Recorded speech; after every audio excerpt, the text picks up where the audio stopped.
김승겸 합참의장은 북한의 탄도미사일 발사 직후 라케마라 연합사령관과 한미 간 공조회의를 통해 상황을 긴밀히 공유하고 북한의 어떠한 위협과 도발에도 연합방위태세를 더욱 굳건히 할 것을 확인하였습니다.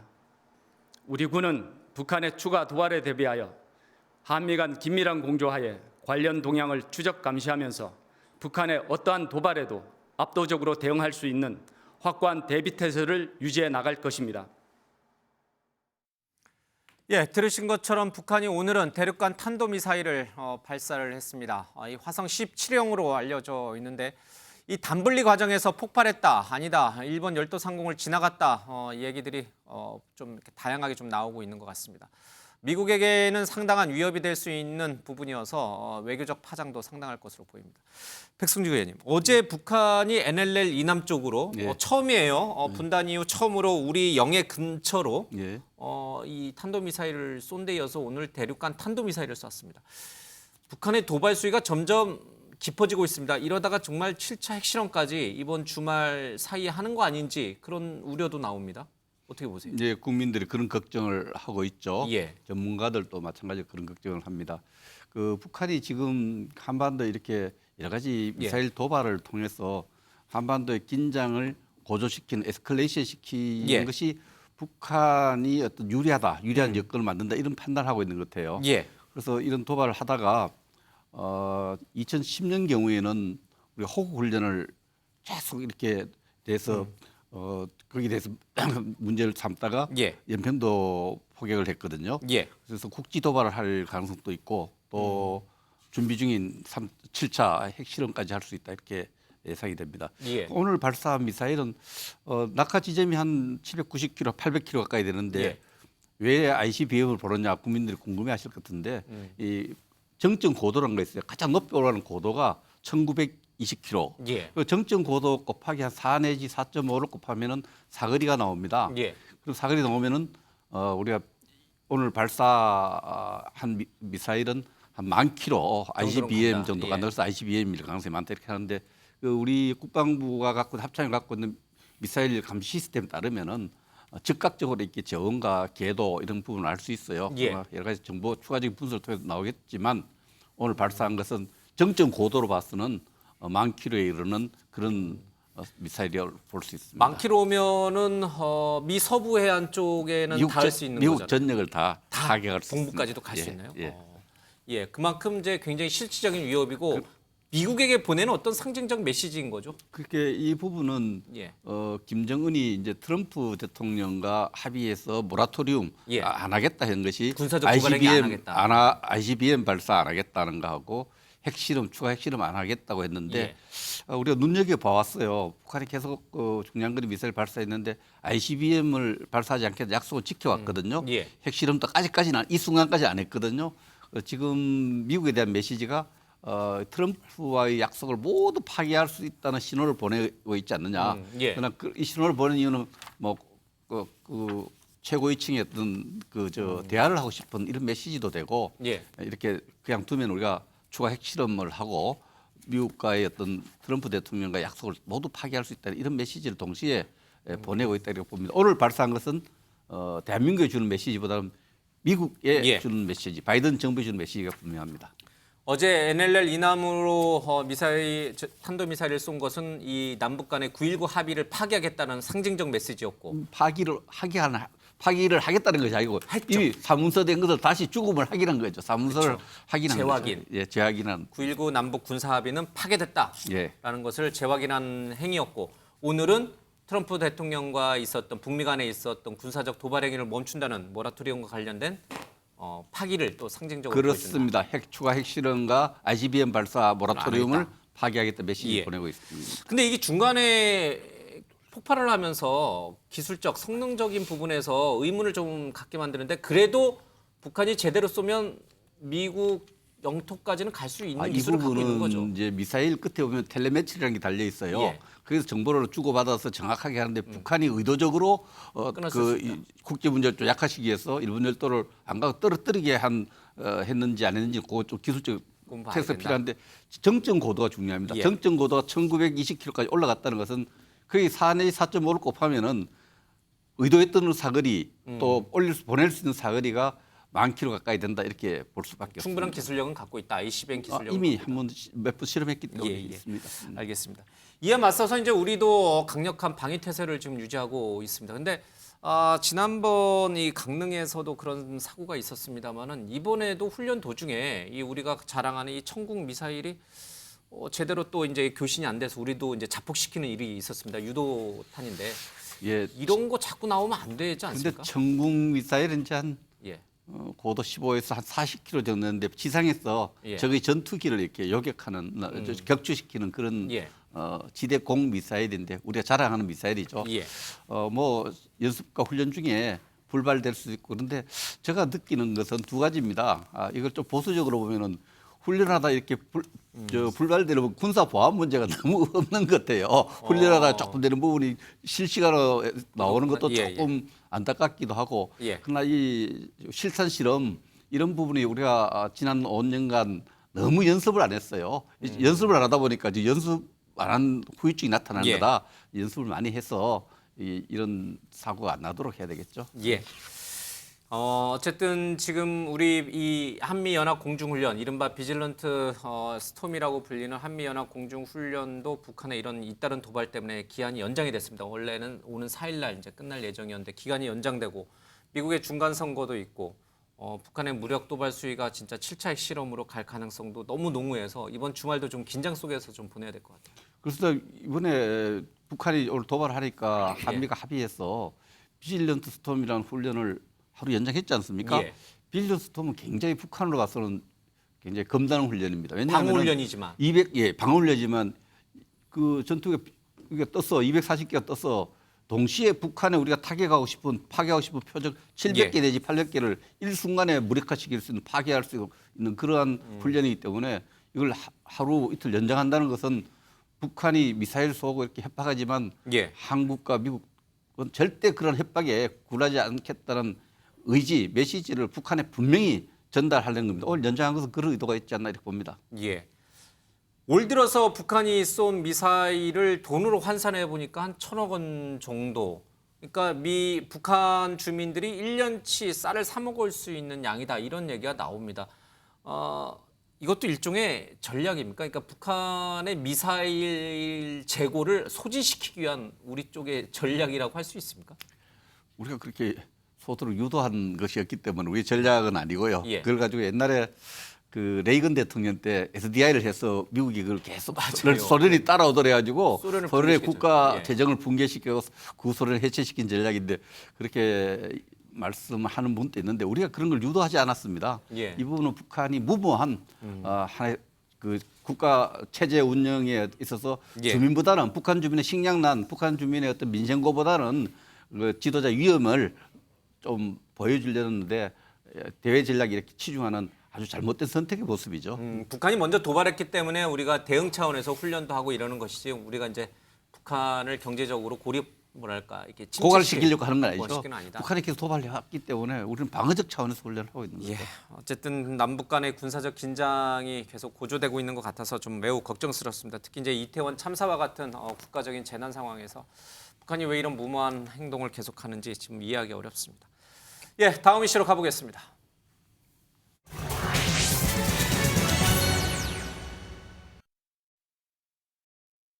일기와 관련된 사항들은 아직까지 이제 저희가 그런 받을 수 있는 체계가 구축되어 있지 않아서 그 부분은 조금 우리가 미비하다고 생각해서 그런 부분도 앞으로 개선해서 받을 수 있도록 이렇게 하겠습니다. 그러니까 112 신고는 아무리 해도 행안부 상황실로 접수가 되지 않는다는 말씀이시죠? 네, 현재는 그렇습니다. 이번에 대통령실이 더 이 중대본 상황실 보고보다 더 빨리 보고받았던 이유는 뭐일까요? 그러면 그거는 뭐 제가 구체적으로 답변드리기 좀 곤란한 상황 같습니다. 네, 이태원 참사가 발생한 지 이제 닷새가 지났습니다. 그런데 계속 나오는 내용들은 매우 충격적입니다. 보고 체계도 제대로 갖춰져 있지 않고 경찰 대응 체계도 매우 부실했다라는 것이 확인이 됐습니다. 구청 또 경찰 어느 것 하나 제대로 작동되지 못했기 때문에 이번 참사가 이렇게 피해가 커진 게 아닌가 그런 얘기들이 쏟아져 나오고 있습니다. 잠깐 상황을 좀 보겠습니다. 참사가 일어난 10월 29일 모습입니다. 10시 15분에 이 사고가 발생을 했고요. 2분 뒤 17분경에 이임재 용산경찰서장이 현장에 도착합니다. 그 전에는 전혀 현장에 있질 않았습니다. 그리고 48분 뒤에 행안부 상황실에 접수가 되는데 이 행안부 상황실에 상황이 접수된 것은 112가 아니라 119 소방청을 통한 상황이 접수가 되고 23시 01분에 윤석열 대통령에게 대통령실을 통해서 보고가 이뤄집니다. 이건 역시 경찰이 아니라 소방청을 통해서 접수가 이뤄지게 되는 겁니다. 그러면 이상민 행안부 장관은 언제 사건을 알게 됐을까?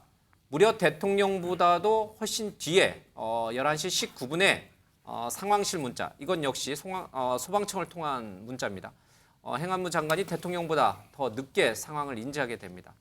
그리고 서울경찰청장은 이보다도 더 늦은 시각에 11시 36분에 이 용산경찰서장과 부재중 통화를 하던 도중에 이 상황을 알게 됩니다. 그리고 경찰청장은 언제 알게 됐느냐? 자정이 지난 자정 14분에 첫 보고를 받게 됩니다. 이게 제가 지금 이렇게 설명을 해드렸는데 시청자분들 금방 알아채셨을 것 같습니다. 이게 정상적 보고 체계가 맞습니까? 이게 아래 단계에서부터 착착착착착착 가서 대통령까지 일사천리로 착착 보고가 이루어져야 되는데 대통령이 행안부 장관과 경찰청장, 서울지방경찰청장보다도 먼저 상황을 인지하게 됩니다. 그것도 경찰을 통해서 보고가 되는 게 아니라 소방청을 통해서 보고가 됩니다. 용산경찰서장은 사고가 발생한 이후에 현장에 나타납니다. 112 상황실에 있는 상황관리관은 어디서 뭐 했는지 보고를 누락하고 상황 접수도 제대로 못합니다. 이게 대한민국의 지금 현실입니까?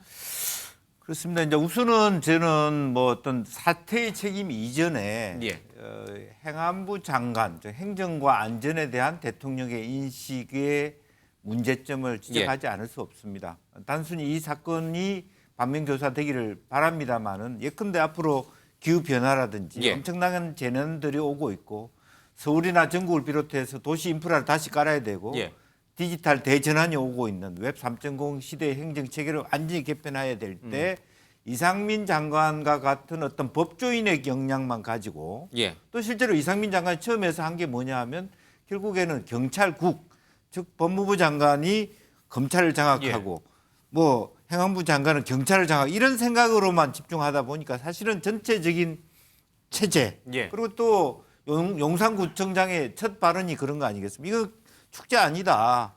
이건 현상이다.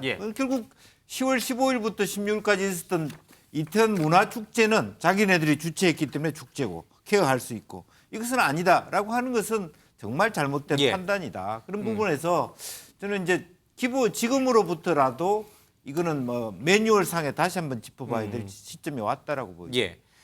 이상민 장관이라든지 용산구청장의 이제 거취 문제는 이제 잠시 뒤에 조금 더 집중적으로 좀 살펴보겠습니다. 이 보고 체계와 관련해서 왜 이런 허점이 노출된 겁니까? 이 보고 체계를 저도 국방부 차관 시절에 이제 이런 위기 관리 체제에 대해서 점검을 해본 적이 있습니다만 대단히 제가 이해가 안 되는 부분이 있어요.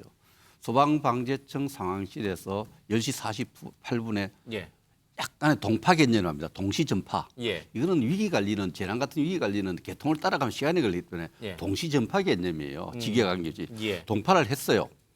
행안부하고 대통령실하고. 그런데 대통령한테는 대통령까지는 13분밖에 안 걸렸어요. 전파 받아서 대통령 상황실에서는. 근데 행안부에서는 이걸 받아가지고는 어떻게 31분이 걸리느냐. 이해가 안 가는. 바로 직속 기관이 행안부잖아요. 그런데 직속 기관을 떠나서 동시에 전파를 했는데 동시 전파를 했는데 행안부는 대통령실보다도 너무 늦게 받는 거죠. 거기다가 경찰청 경찰청이 접수한 것 또 서울청 받는 거 경찰청장이 받는 이런 부분에서 이 개통의 문제를 넘어서서 도저히 납득이 안 가는 부분이 있어요. 10시 48분에 소방방재청에서 전파했는 것이 경찰청장과 서울경찰청장 이렇게 행안부 장관한테 전달되는 시간이 어떻게 대통령보다 늦을 수 있어요? 대통령한테 보다가 이 부분은 지금 뭐 조사 중이고 이렇게 감찰 중이라지만은 따져봐야 되는데 위기 관리는 철저히 동시 전파가 돼야 됩니다. 지휘를 따라서 계장이 받아가 과장한테 보고 과장이 실장한테 하고 비서실장한테 보고하는 시대가 아니고 철저히 이런 부분은 동파 개념, 동시 전파 개념 적용돼야 되는데 실무자들이 거기에 대한 마인드가 좀 부족했던 것으로 보입니다. 백승주 의원께서는 이제 여건이시지만 여건의 입장에서 봐도 이건 감쌀 일이 아니다 이렇게 보시는 거예요. 아니요, 지금 여건 야건을 따질 게 아니에요. 이 문제 여야를 가지고 어떻게 봅니까? 이 비극 앞에서 그 절차성이 어떤 문제에 동시 전파 개념이 잘못된 거예요. 동시 전파가 돼가 그것이 상급자에게 최종 의사 결정권자에게 조치를 할 거 아니에요. 조치권자들한테 전달되는 과정이 명백히 시간 오차가 많은 거예요. 이 부분에 대해서 누가 두둔하고 뭐 비교할 필요가 없어요. 그 바로 진실을 보고 우리 대통령도 그렇게 지시했지 않습니까? 진실을 우리가 찾아내서 재발 방지책을 나눠야 되는데 여기서 여야를 나눌 필요가 하나도 없습니다. 바로 이런 시각입니다. 이제 이 문제는 사실 여야 간에 뭐 정쟁이냐 뭐냐 이런 얘기 할 필요가 없어요. 그렇죠? 잘못된 부분을 지적하고 빨리 고치는 게 진짜 중요합니다. 그럼요. 진실을 걷고 전파가 왜 지연됐는가? 어떤 마인드 때문에 어떤 절차와 규정 때문에 잘못된 걸 찾아야죠. 그러니까요. 우리 최 의원님.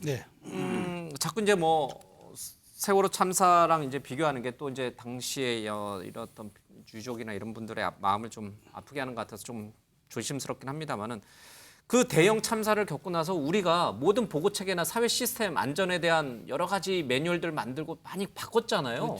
특히 이제 보고 체계 문제는 더 철저하게 바꿨잖아요. 근데 왜 이게 다시 이런 똑같은 문제가 발생하는 겁니까? 그러니까 저도 대단히 좀 안타깝다는 생각이 드는 건 하나입니다. 그러니까 우리가 산업계에서도 이른바 하인리 법칙이라는 게 있습니다. 대형 재난이 발생하기 전에 사전에 유사한 징후들이 계속 신호를 보내고 발생한다. 작은 사고들이. 그러면 이게 대형 사고로 이어진다가 이제 그 미국의 그 보험업계에 설계를 했던 하인리 박사가 만든 하인리 법칙인데 이 징후들이 사실 계속 나타났단 말이에요.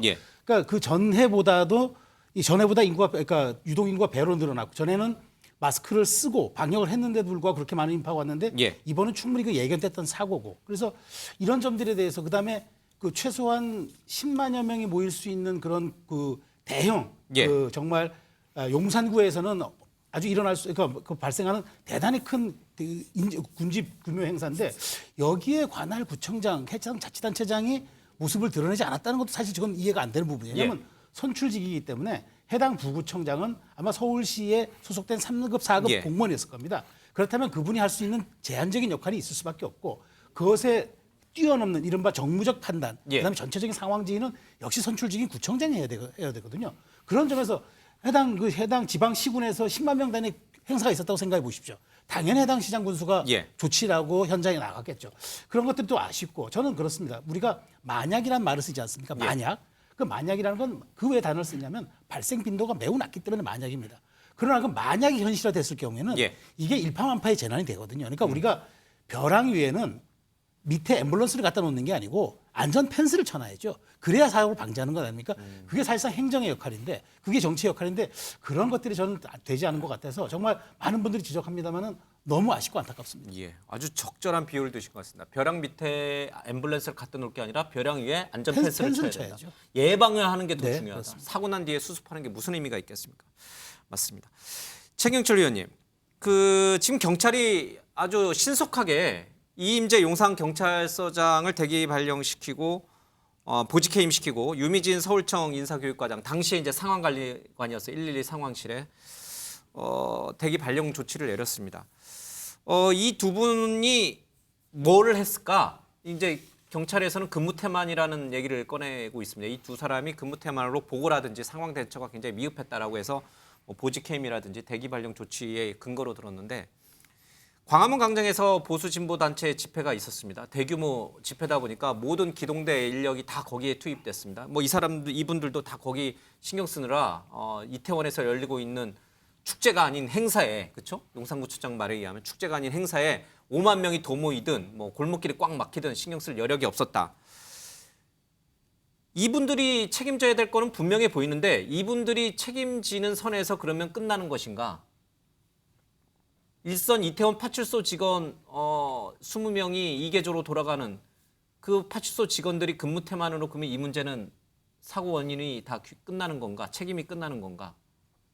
이 부분은 어떻게 보세요? 그렇게 보기에는 어렵죠. 더 윗선으로 적어도 경찰청장, 행안부 장관까지는 조사가 이루어져야 되지 않겠습니까? 아까 백승조 의원님 동파 얘기하셨는데 지금 만약에 최초의 참사 당일 18시 34분에 압사가 예상된다는 112 신고가 들어왔습니다. 그러면은 112 지령실에서는 해당 경찰서에 해당 그 파출소에 지령을 내리라고 지령을 떨어뜨려야 됩니다. 이런 그 신고가 들어왔다. 거기 나가서 빨리 상황 확인하고 그것을 전파해라. 그러면 거기 나간 경찰관들은 동파, 그러니까 무전으로 모든 용산경찰서 전 직원한테 같은 내용을 얘기를 해줘야죠. 오늘 이렇게 112 지령실이 떨어져서 우리가 지금 병력 몇 명이 나와서 상황을 확인해 보았더니 이 지령실에서 내린 지령하고 비슷하게 수만 명의 인파가 몰려서 질서가 지금 무질서하고 해서 압사 사고가 날 것 같다. 더 많은 증원 경력이 필요하다. 이것을 무전으로 동시 전파를 해야죠. 그래야 서장도 듣죠. 근데 제가 봤을 때는 이걸 안 한 거죠. 처음부터 112 지령실이 똑바로 지령을 떨어뜨리지 않았고 빨리 가야 된다는 지령을 떨어뜨리지 않았고 그리고 용산경찰서도 이것을 도외시한 거죠.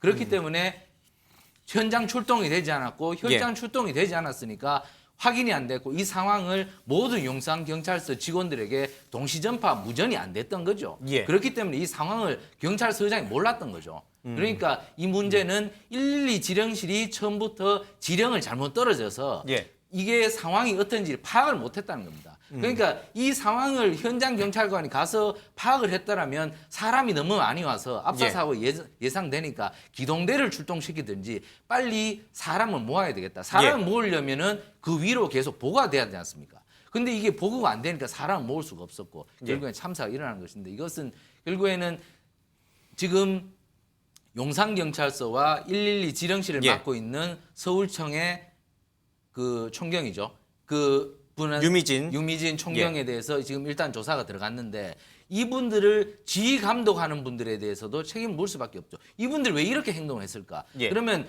왜 무전을 치지 않고 자꾸 전화로 얘기를 했을까? 서울청장은 전화 안 받았다고 하잖아요. 무제중 전화. 근데 이 상황이 왜 무전으로 빨리 퍼져서 조치가 되지 않았을까? 이게 굉장히 지금 소방은 벌써 출동해서 소방무전은 난리가 났을 거 아닙니까? 소방무전은 지금 뭐 사람이 너무 많고 순천향병원으로 가려니까 차가 안 빠지고 이런 상황이 엄청나게 무전해서 난리가 났을 텐데 이게 또 공유가 안 됐고 이런 부분에 대해서 재난을 맡고 있는 행안부도 피해갈 수 없는 것이고 여러 가지 복합적인 책임을 물 수밖에 없다. 이것은 수사를 통해서 지금 감찰을 하고 있는데 수사를 통해서 규명될 수밖에 없는 게 아닌가 저는 이렇습니다. 그 대목을 좀 하나하나씩 이제 좀 자세히 좀 풀어가도록 하겠습니다. 먼저 이임재 용산경찰서장이 현장에 도착한 시간이 이제 사고가 발생하고 난 직후입니다. 10시 17분인데 자 용산경찰서장이 현장에 도착했을 때만 해도 수많은 시민들이 막 길거리에서 이제 심폐소생술을 하고 있고 뭐 난리가 났죠. 사망 당시 심정지로 알려진 사람이 20명에서 50명으로 늘어나고 있고 사람들은 계속 켜켜이 쌓여 있는 그런 모습을 경찰서장이 직접 봤단 말이에요. 그러면 즉시 서울경찰청장에게 보고를 해야 되는데 서울경찰청장이 부재중 전화 확인하는 과정에서 알게 된 시각이 무려 1시간 뒤인 11시 36분이에요. 그러니까 10시 17분에 용산경찰서장이 현장에 도착했는데 1시간 20분 뒤인 11시 36분에 김광호 서울경찰청장이 부재중 전화를 확인하면서 집에서 부재중 전화를 확인하면서 상황보를 봤습니다. 이게 말이 됩니까 이게? 아니 사람이 죽은 걸 눈으로 목격했을 텐데 직속상관인 서울지방경찰청장에게 1시간 뒤에?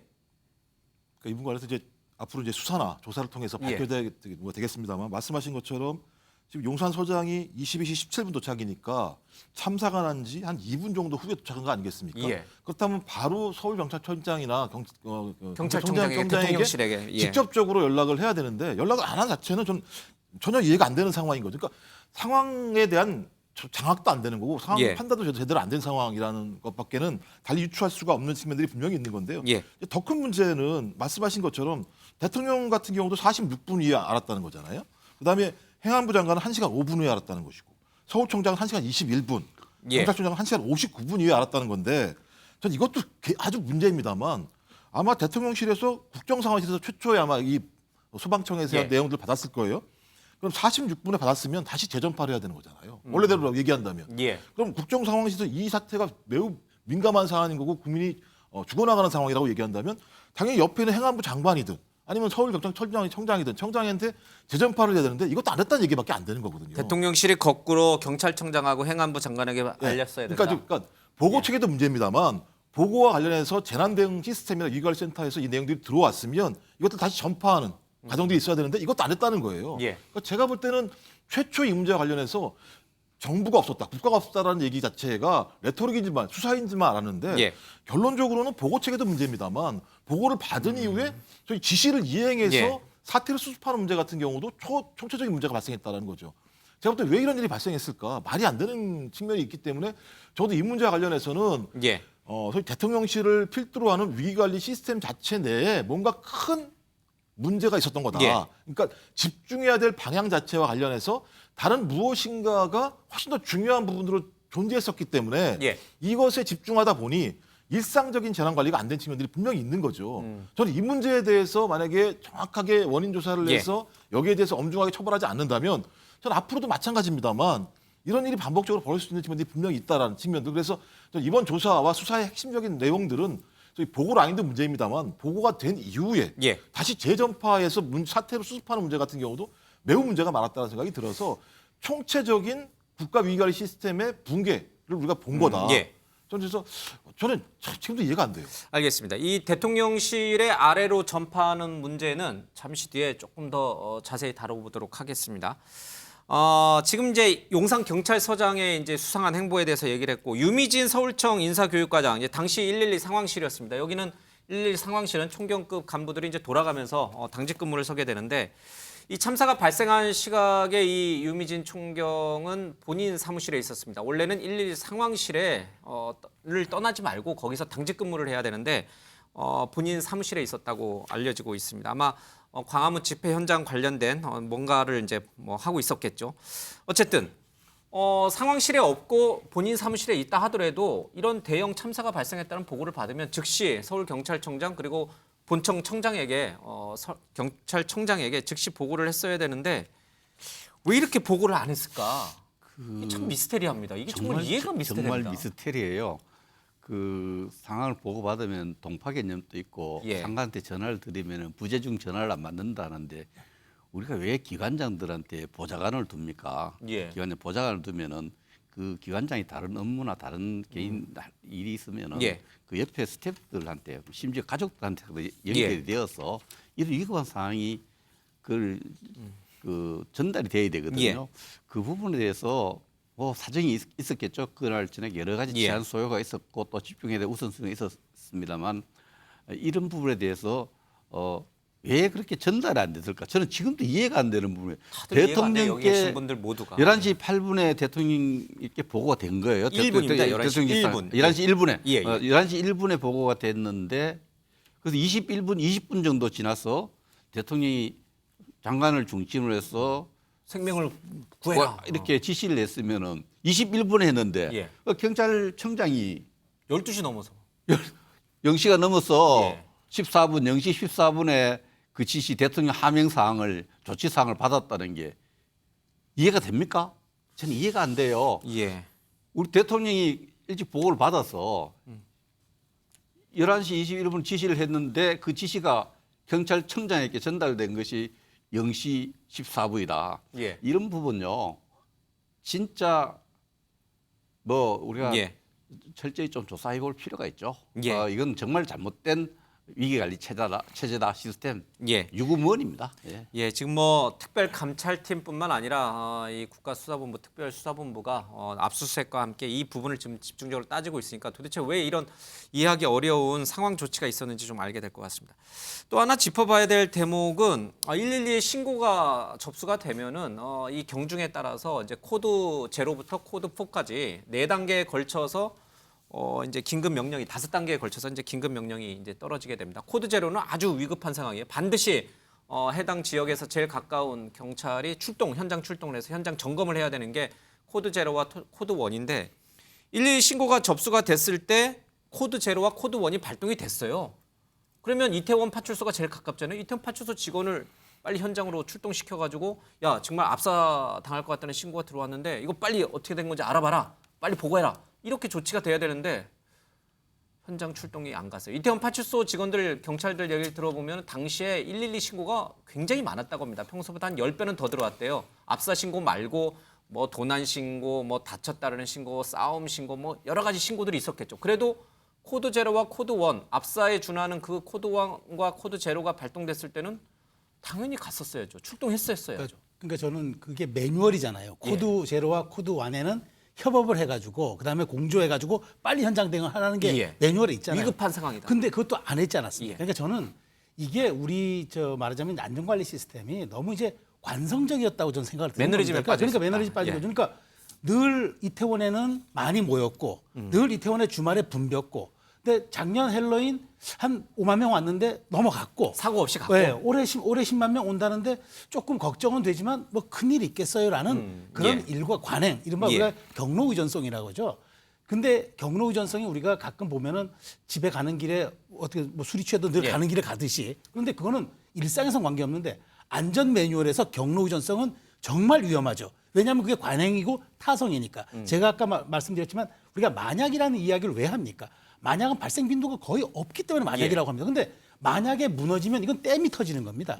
그런 점에서 매뉴얼대로 하지 못한 경찰, 그다음에 관성적으로 대응했던 이런 112 신고 시스템 이거 개선하지 않으면 어떡하겠습니까? 지금 그래서 총리도 나서서 112 신고 시스템을 개선하겠다고 하는데 글쎄요. 소잃고 외양간은 고칠 수 있습니다. 그런데 그 외양간이 다시는 털리지 말아야 될 텐데 저는 그게 또 신경이 쓰입니다. 그러니까요. 우리 이소부화 가운데 이제 늑대가 나타나더라는 양치기 소년이 있죠. 마을 사람들이 이 소년의 거짓말에 다들 관성적으로 이제 또 거짓말일 거야 이렇게 믿다가 정말 늑대가 나타나는 그런 일이 있었는데 참 그런 어리석은 그런 상황이 좀 반복되는 것 같아서 좀 굉장히 좀 씁쓸합니다. 한 가지만 좀 더 짚고 가겠습니다.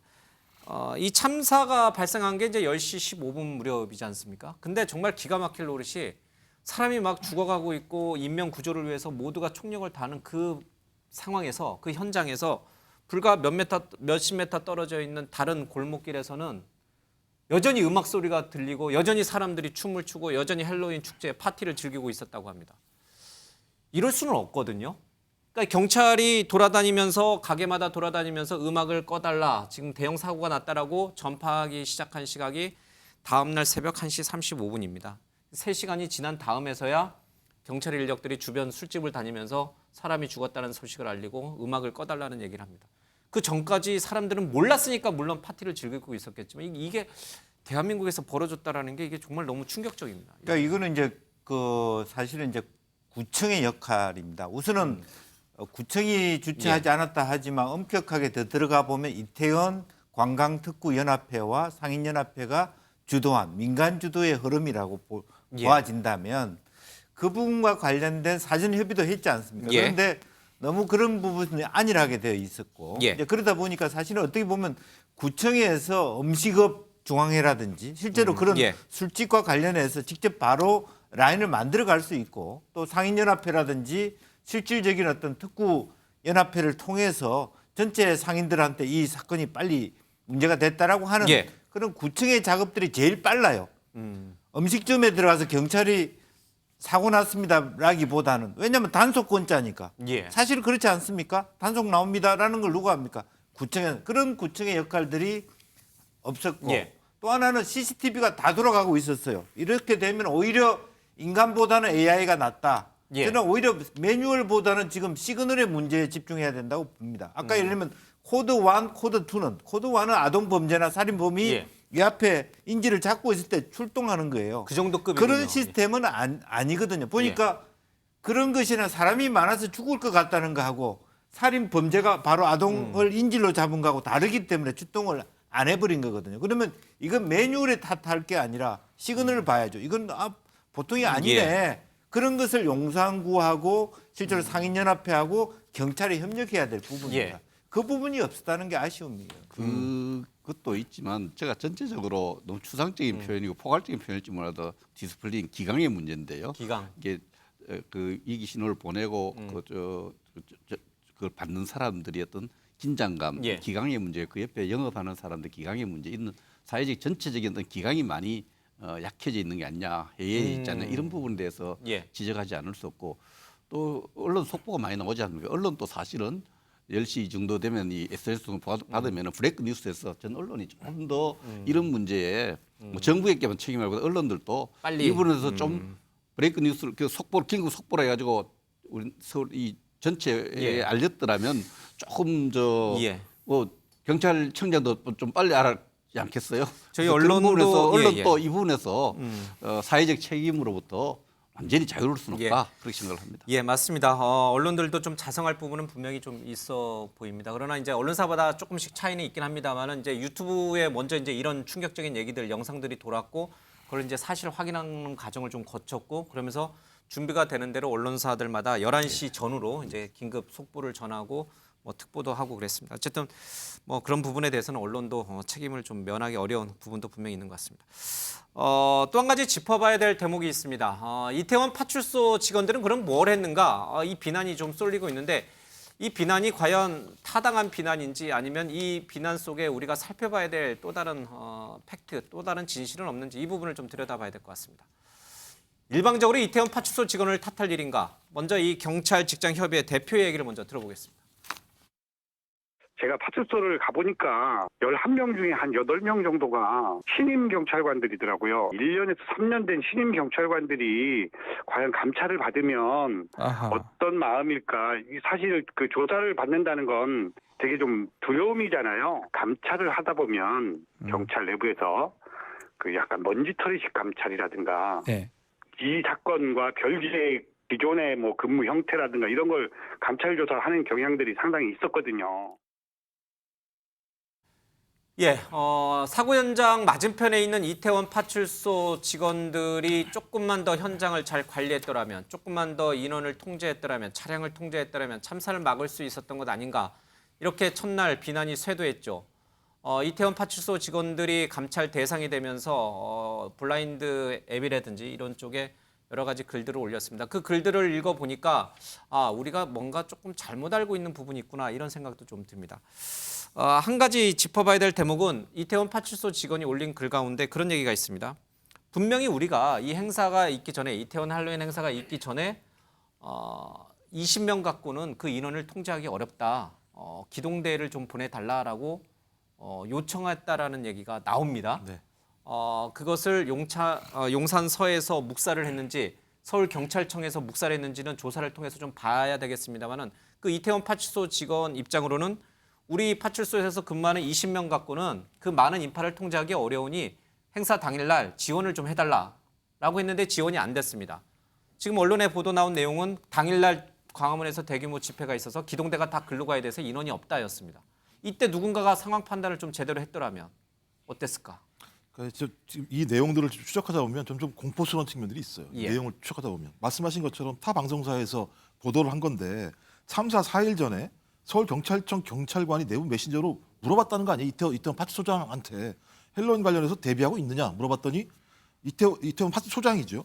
교통기동대 지원이 절실히 필요하다라고 요청을 했어요. 교통기동대가 필요하다. 네, 근데 교통통제가 필요하다. 답이 안 왔다는 거예요. 예. 답이 안 왔다는 거예요. 또 그다음 당일날도 마찬가지입니다만 용산서에서 서울경찰청에게 기동대 경력을 좀 지원해달라. 9시. 예. 요청을 했는데 예. 이것도 지금 뭐 서로의 말이 다릅니다만 거절했다고 얘기를 하고 있고 실제적으로 9시 집회가 끝나고 난 다음에 20명 정도만 넘어왔다라고 하는 거잖아요. 그 전까지 서울지방청에 소속돼 있는 기동대 5,000명은 전부 집회에 가 있었어요. 그렇죠? 그러니까 저는 이런 상황이니까 적어도 한 단위에서만 이 문제에 대해서 집중해서 판단하고 조치를 했다라고 얘기한다면 예. 이런 사고가 발생하지 않을 수도 있는 측면인데 모든 과정 자체가 다 무시한 거죠. 그러니까 헬로윈 축제라고 제기되는 이태원에 대한 예. 모든 보고 내용들과 조치 이행 요구 사항들은 다 무시가 됐다. 그러면 왜 그랬을까? 그러니까 집회라고 얘기할 수밖에 없는 거죠. 그러면 왜 집회에 집중됐을까? 그러니까 경찰부터 시작해서 정부가 가장 집중하는 대목이 거기니까 거기에만 집중하게 된 측면들이 분명히 있는 거죠. 전 그렇다면 매우 공권력이 정치화되어 있다고밖에 볼 수 없는 측면이 분명히 있는 거죠. 예. 그러니까 국민의 생명과 안전이라고 하는 측면들은 집회에서의 충돌이 더 클 수도 분명히 있겠죠. 예. 하지만 이미 경찰이 헬로윈 축제와 관련해서 엄청나게 많은 인파가 올 거라고 예측을 한 거잖아요. 예상을 예. 한 거잖아요. 그리고 거기에 대한 전조현상이 다 있었잖아요. 당장 전날에서도 이런 문제들이 꽤 많이 있었다라고 하는 신고가 왔었고 예. 당일도 말씀하신 11건의 112 신고가 들어왔었고 예. 그 내용을 들어봐도 처참한 내용들이 들어오고 있음에도 불구하고 조치를 안 했다고 얘기하는 건 예. 경찰 라인 자체가 어떤 특정한 곳에 집중돼 있었기 때문에 이 부분을 위기로 감지를 못한 거죠. 예. 그런데 이 문제를 갖다 그러면 파출소에 계신 20명의 경찰관에게 물을 수 있는 문제인가요? 예. 부분이 분명히 있는 거죠. 저는 그래서 이 문제와 관련해서는 전 전체적인 경찰 어떤 위기관리 대응 능력 자체에 문제가 있다라고 판단해야지 그냥 꼬리 자르듯이 파출소에 계신 20분의 잘못으로 치환시키는 건 좀 매우 문제가 많은 방식이라고 생각합니다. 예. 파출소 직원 경찰은 20명 남짓이었지만 주간 교대 인력도 퇴근하지 못하고 같이 남아서 일을 했으니까 이보다는 더 많았을 거예요. 행안부 장관은 평소보다도 2배 정도의 경찰 인력이 현장에 있었다고 합니다. 그래서 숫자를 저희들이 확인하니까 137명입니다. 그럼 이 137명이 무슨 일을 하고 있었던가? 뭐 교통을 통제하고 인파를 통제해서 일방향으로 만들고 뭐 이런 식의 일을 했어야 되는데 뭐 확인 지금 과정 중에 있습니다만은 그들 중 상당수는 사복 경찰로 해서 마약 단속을 하거나 뭐 이런 거를 했다는 거예요, 그렇죠? 예, 그래서 그 부분이 이제 제가 그 이태원 인근에 거주합니다. 그래서 그 이태원 파출소에 뭐 자료를 통해서 보니까 한 60여 명이 근무하는데 11명씩 조를 짜서 하죠. 두 개 조가 이제 20여 명이 이제 그날 저녁에 근무를 했었는데. 이 고도의 정치적 판단이 필요했던 부분이 이 초임 경찰들이 판단할 문제는 아니에요. 25일에 기동대를 요구한 거에 대해서 예년 수준에서 그냥 그 요구 사항을 대수롭게 생각하지 않았던 그게 판단이거든요. 그 높은 지위에 있는 경찰들이 그걸 판단을 해야지. 파출소에서 그런 그 치안 소요라고 우리가 전문용어로 치안 소요에 대한 판단을 했는데 그 부분을 들어주지 않은 부분. 그래서 이거는 그 지금 불안해하는 그 초임 경찰들에 대한 어떤 그런 뭐 조사도 절차적으로 있어야 되겠지만 고도의 정치적 판단이 행정적 판단이 요구됐던 높은 지위에 있는 사람들이 판단할 문제이기 때문에 뭐 지금 그분들에 대해서 조사 진행 지금 착수 단계잖아요. 그분들 집중적으로 하고 꼬리 자르게 한다. 이건 아주 정치적으로 예단이고요. 대통령도 언급했어요. 이 부분에 대해서는 지휘 고하를 막론하고 행정적 책임에 대해서 정말 재발 방지를 목적으로 철저히 조사하겠다 했으니까 그 젊은 경찰관들을 괴롭히는 그 정도 꼬리 자르식을 한다는 거는 그렇게 우리가 예단할 필요는 없다. 그렇게 안 할 겁니다. 그렇게 해서도 안 되고요. 알겠습니다. 전체적으로 높은 지위에 있는 사람의 행정적 판단에 잘못된 부분을 가려내야 되죠. 최근실 의원님, 그러니까 밤 9시에 광화문 집회가 끝나서 그 5천 명의 기동대 중에 일부가 이태원 현장으로만 넘어왔어도 10시 15분에 참사가 벌어졌으니까요. 막을 수 있지 않았을까? 근데 또 기동대 분들 얘기를 들어보면은 아침부터 집회 현장에서 근무를 섰는데 밤 9시 정도가 되면 이제 굉장히 녹초가 됐겠죠. 또다시 새로운 이태원 현장으로 출동하라 이러면은 굉장히 힘들었을 거라는 것도 있습니다. 물론 이제 그게 변명이 돼서는 안 되겠습니다만은 그 부분은 어떻게 보세요? 그래도 그때 기동대 인력이 좀 충분히 이태원 현장으로 가서 교통 통제도 하고 인원 통제도 했더라면 하는. 그러니까 상황의 심각성을 용산서가 인지를 제대로 못한 거죠. 이게 파출소 지구대는 생활안전과 소속일 건데 생활안전과장이 파출소에서 일단 얘기는 들었을 겁니다. 아마 이게 112 지령실에서 계속 그 지령이 떨어져서 파출소로 전달이 됐을 테니까. 그럼 파출소에서는 아마 생활안전과로 그 본서로 연락이 갔을 거죠. 이렇게 지령이 많이 떨어지고 지금 사람이 너무 많다. 그러면 생활안전과가 판단을 해야죠. 아, 이거 서장한테 보고해서 조치를 하겠다. 근데 그 보고가 용산서장으로 안 갔다는 것이잖아요. 그렇기 때문에 용산서장도 제대로 몰랐던 거고, 그 용산서장이 서울청장한테 빨리 보고만 했어도 그 시각을 한 9시쯤에 그걸 상황을 인지하고 서울청장한테 바로 보고를 했으면 서울청장이 아, 작년보다 더 많이 왔어? 거기도 문제가 있겠네. 그럼 서울청장이 빨리 인력을 보내거나 그리고 뭐 교통 통제를 좀 더 하거나 이런 판단을 내릴 수가 있는 거죠. 용산 서해 입장에서는 그 많은 걸 다 통제를 못 하니까 어차피 서울청장한테 보고가 됐었어야 되는데 서울청장까지 보고가 된 게 23시 30분이었다는 것은 결국 이게 참사가 예정됐다는 거죠. 아주 매우 이렇게 안타깝습니다. 긴 시간 동안 이렇게 하나하나 다 짚어봤는데 정말 너무 이해하기 어려운 일들이 있습니다. 하나만 더 짚어야 될 것 같습니다. 용산구청장의 행보입니다. 용산구청장이 이 헬로윈 대책회의가 열린 10월 27일 날 대책회의에 불참을 합니다. 부청장이 이제 구청장의 밑에 있는 부구청장이 이제 행위에 참석을 하게 되죠.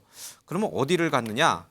어르신 물품 후원식 등 관내 행사에 참석했다고 합니다. 그러니까 헬로윈 부산에 굉장히 많은 인파가 코로나 풀리고 나서 노마스크 행사니까 올 거라는 것이 예고가 됐음에도 불구하고 이 회의에 불참을 합니다. 그리고 사고 당일날 29일날 지방의 지역에 내려갔다 옵니다. 거기 축제 행사에 갔다가 8시 조금 넘어서 이제 귀가를 합니다. 귀가하는 과정에 차가 막혀서 그랬는지 모르겠습니다만 내려서 그 참사가 일어났던 현장을 걸어갑니다. 맞은편 길을. 그럼 봤을 거예요. 사람들이 엄청나게 몰려 있는 거. 왜 인지를 못했을까 위험을. 이 부분도 좀 이렇게 들여다 봐야 될 것 같아요. 그러니까 저는 저 용산구청장 제가 처음에도 지적을 했습니다만은, 그러니까 제가 조금 더 솔직히 말씀드리면 표가 되는 행사에 간 거예요. 그러니까 어르신 물품 나누기 행사라든가 그런 쪽은 본인이 그러니까 관내에 있는 어르신들을 모신다는 측면도 있지만 거주하시는 분들이 실질적으로 뭔가 자신의 어떤 그런 그 득표라든가 이런 데 도움이 될 수 있었기 때문에 갈 거라 판단했습니다. 선출직이니까 다음 선거를 준비한 아무래도 그건 국회의원이라든가 자치단체장들은 그럴 수밖에 없죠. 그럼에도 불구하고 그것까지는 이해가 된다고 쳐요. 근데 오다 보니까 분명히 그 현장 근처를 지나쳤잖아요. 사실 그 어마어마한 10만의 인파를 놓고 구청장이 거기서 판단을 못했다. 지금 이 상황들이 내 관내를 지나가는구나 정도의 인식을 가졌다면은 차 타고 쉰간 것도 아니고 걸어서 갔으니까요. 왜냐하면 그 시간 이태원 인근은 이미 차량 통행이 거의 불가할 정도로 아니 나중에 순찰차하고 앰뷸런스 진입이 안 되는데 다른 차량은 어떻게 가겠습니까? 그렇다면 최소한 저는 박 부청장이 그 정도 판단했어야 된다고 봅니다. 그러니까 즉각 내려서 현장에서 본인이 용산구청장 아닙니까? 지휘할 수 있습니다. 그리고 다 관내 네트워크가 다 돼 있습니다. 그렇다면 현장에서 할 수 있는 그런 것들을 좀 못했던 게 매우 아쉽다. 그런 생각이 듭니다. 이렇게 경찰 그리고 구청 또 행안부 곳곳에서 이해하기 어려운 일들이 있었습니다. 그 일들로 인해서 굉장히 많은 분들이 안타깝게 명을 좀 달리했습니다. 자, 그러면 책임은 이제 어디까지 져야 될 것인가 그 부분을 좀 집중적으로 들여다보겠습니다. 오늘 이상민 행안부 장관의 얘기 좀 들어보고요. 대통령실 이재명 부대변인의 얘기도 들어보겠습니다. 이태원 참사 대통령실보다 보고 늦게 받으신 거 입장이랑 중대본 때문에 먼저 이동해야 되겠어. 보고 시간이 많이 늦어진 것에 대해서 어떻게 생각하시는지 원인은 무엇이라고 생각하세요? 지금은 그런 것보다 이제 사고 수습에 전념하면서 고인들을 추도하고 유족들을 위로하고 병상에 계신 분들 빠른 쾌유하실 수 있도록 도와드리고 그것이 일단 급선무 같고요. 그다음에 사고 뒷수습 처리하고 재발 방지 대책 마련하고 이런 것에 일단 전념을 하고 사고 원인이나 뭐 무흡했던 부분에 대해서도 차례로 다 살펴볼 예정입니다. 대통령실 혹시 사퇴 의사 밝히셨나요? 네, 이동하겠습니다. 사퇴 의사 네, 네, 죄송합니다.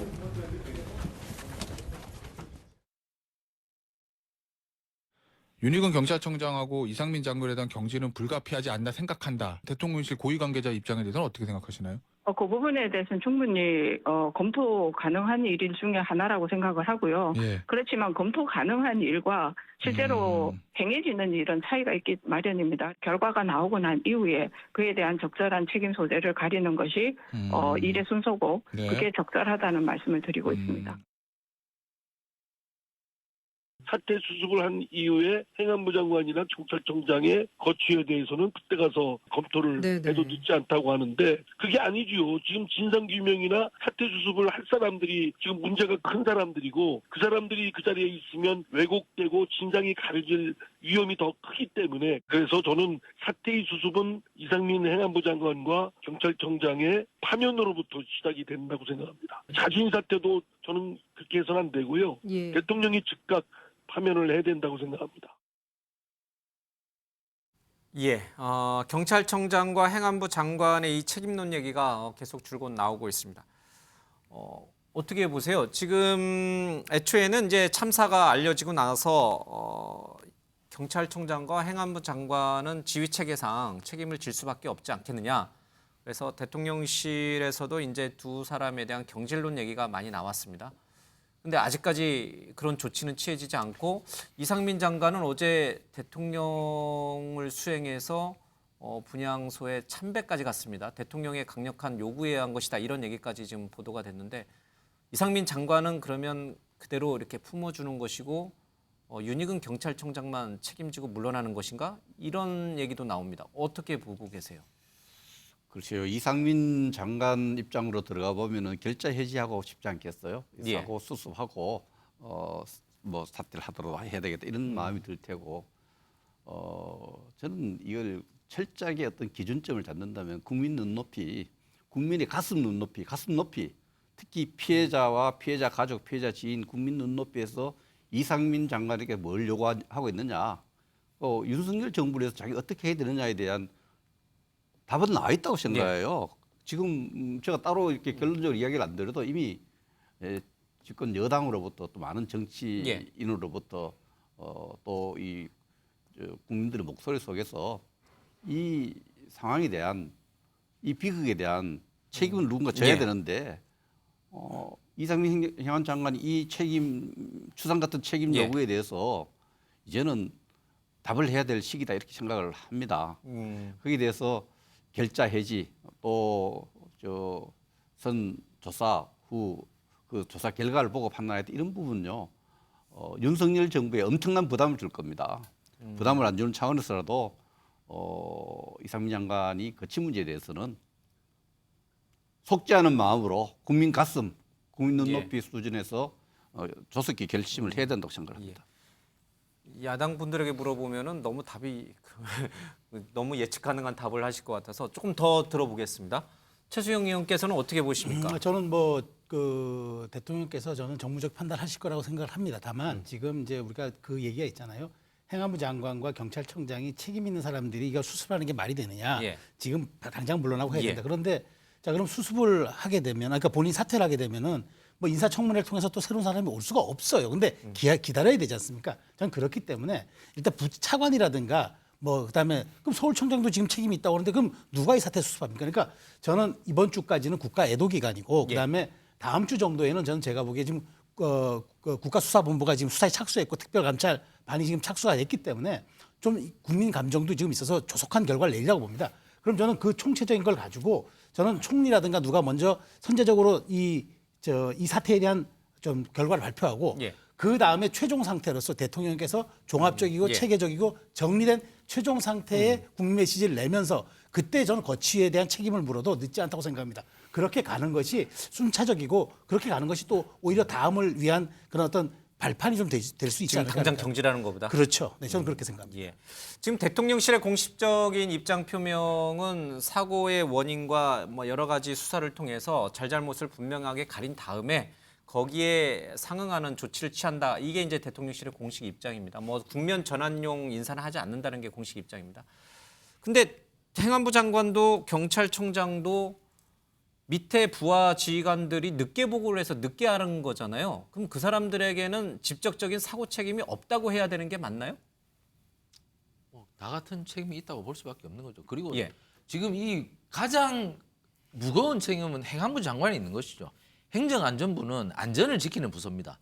행정을 하는 곳이기도 하지만 그렇기 때문에 행안부 장관이 여기에서 절대로 책임을 면피할 수가 없습니다. 이게 행안부 장관 특히 경찰국 신설을 하면서 뭐라고 그랬습니까? 이 경찰에 대한 지휘 통제를 행안부가 해야 된다. 그렇기 때문에 이 경찰의 책임을 총체적으로 행안부가 지고 있는 겁니다. 그렇기 때문에 행안부 장관이 여기에 대해서 가장 강한 책임을 져야 한다. 그렇기 때문에 행안부 장관이 그러나 최수영 위원님도 말씀하셨다시피 행안부 장관이 지금 당장 나가기 힘들죠. 왜냐하면 진상을 규명해놓고 나가야 됩니다. 진상이 이런 것이 있다. 그렇게 진상을 규명해보니 제가 정말 잘못했고 그래서 그렇게 떠나야지 지금 떠나기는 어려운 것이죠. 그렇기 때문에 모든 진상을 명명백백하게 조사한 뒤에 그리고 형사적으로 책임질 분들은 또 수사를 통해서 책임질 것이고 정치적으로 책임질 분들은 또 정치적으로 책임져야 될 것이고 행안부 장관 지금 급선무는 진상규명을 명확히 해서 다시는 참사가 재발되지 않도록 국민들에게 명확하게 밝힐 만한 것들을 제대로 정리하고 사퇴를 하든지 경질을 하든지 뭐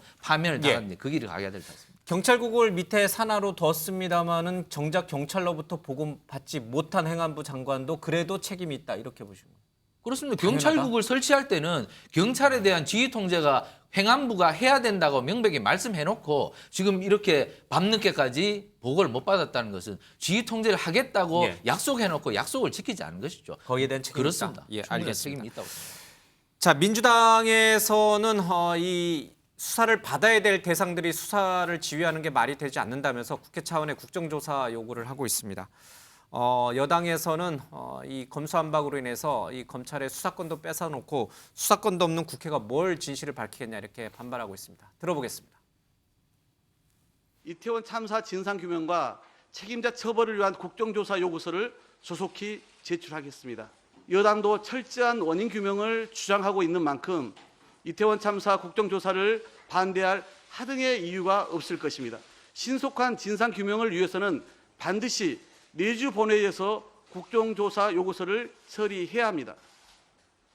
진정한 추모는 참사의 진상을 제대로 그리고 빠르게 밝히는 데서 출발한다는 사실을 결코 잊어서는 안 됩니다. 5일까지가 애도 기간이고 사태 수습이 우선인 그런 점, 또 수사가 진행되고 있고 월요일 날 행안부 긴급 현안 질의가 예정돼 있는 점, 그런 점 등을 고려하고 또 국정조사 요구서를 본 다음에 수용 여부라든지 또 범위라든지 시기라든지 이런 것을 판단할 예정입니다. 경찰이 뭐 자체 감찰, 자체 수사한다 그러는데 뭐 셀프 아니냐 우려 많거든요. 경찰이 그 사안에 대해서 투명하고 엄정하게 수사한다고 어제 말하는 걸 제가 봤고요.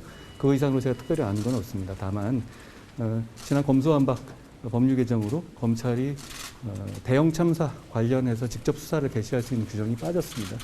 이 사안은 여러 가지 원인들이 결합된 참사고 그 범위가 넓기 때문에 지금 현재 수사 개시 규정으로는 검찰이 직접 수사를 개시하는 데 한계가 있어 보이는 면도 있습니다. 경찰 초동 대응이 좀 미흡했다라는 지적들이 있는데 대단히 엄정하고 투명한 수사가 필요한 사안이라고 생각합니다.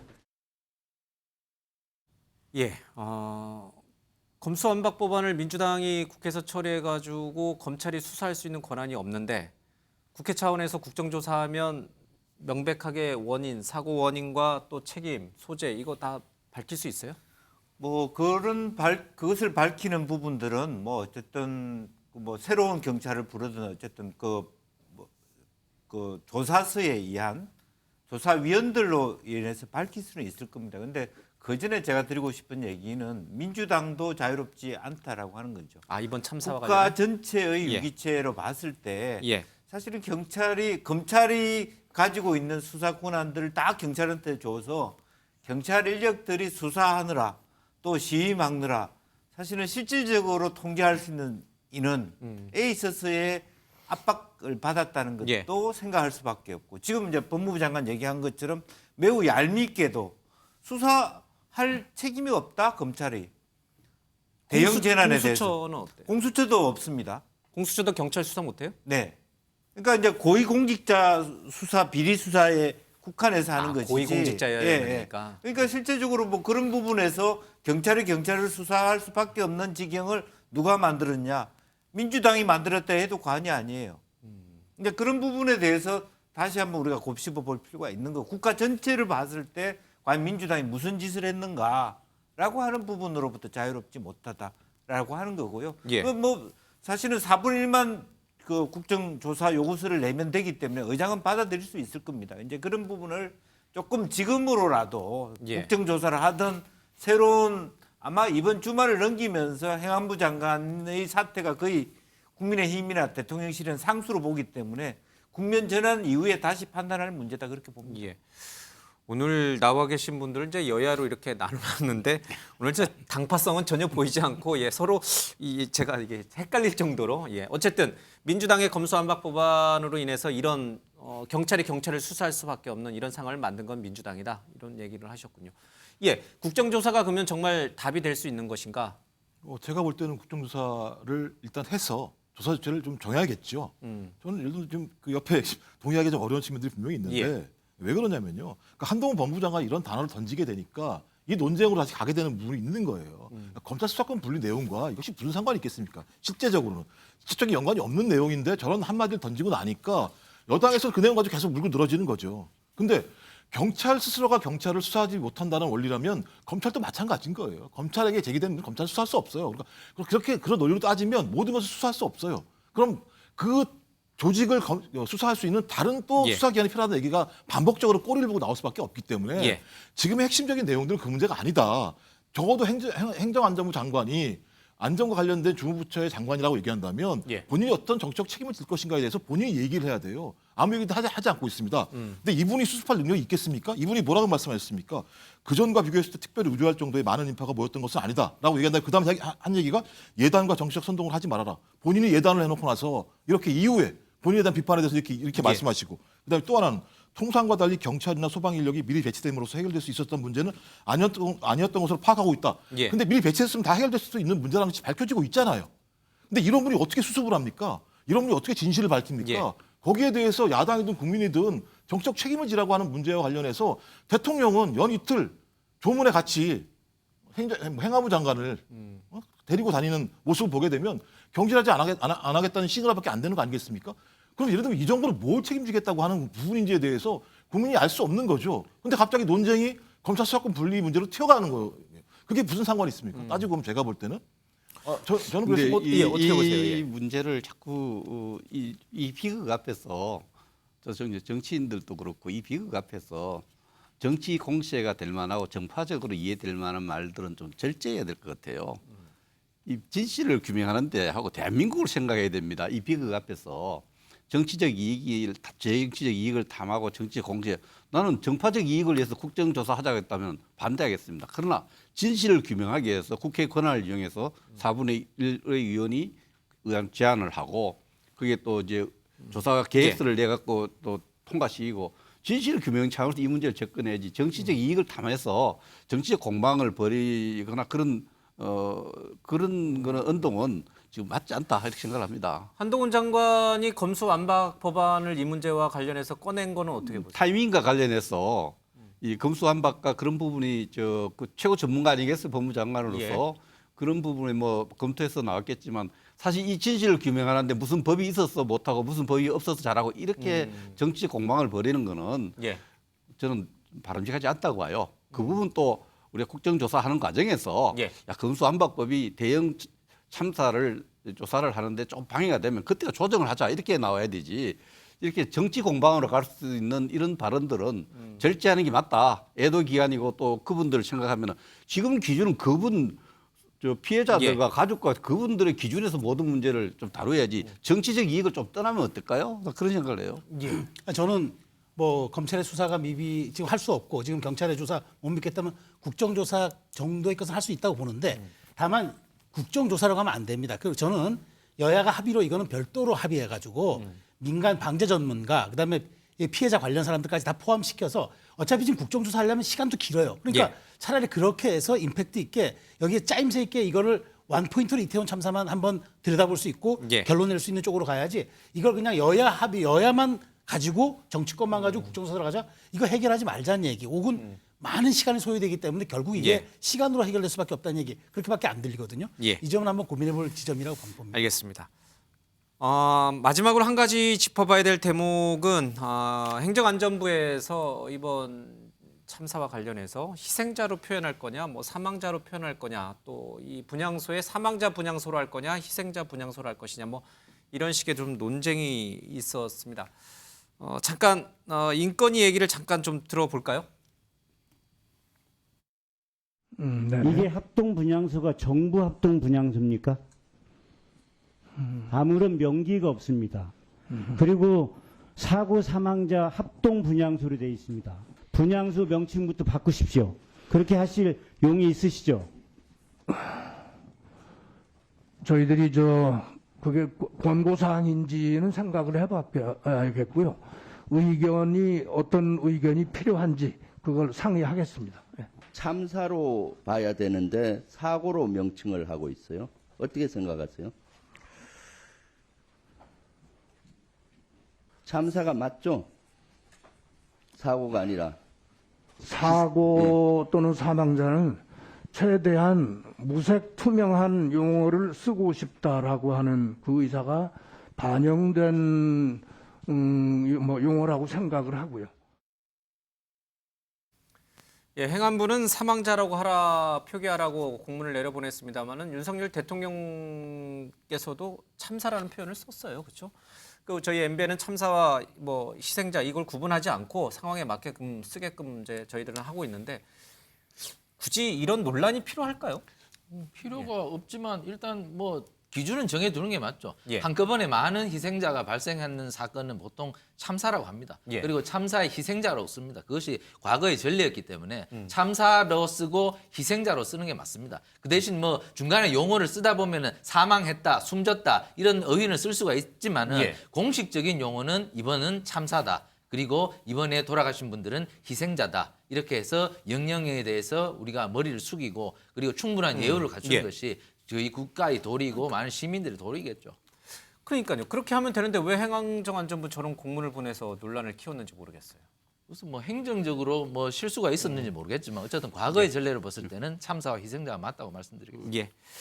알겠습니다. 시간이 다 되는데. 그 부분과 관련해서 예. 행정안전부 공문을 백 가지고 의원님, 했지만 예. 다음에 그리고 기회를 드리겠습니다. 네, 네.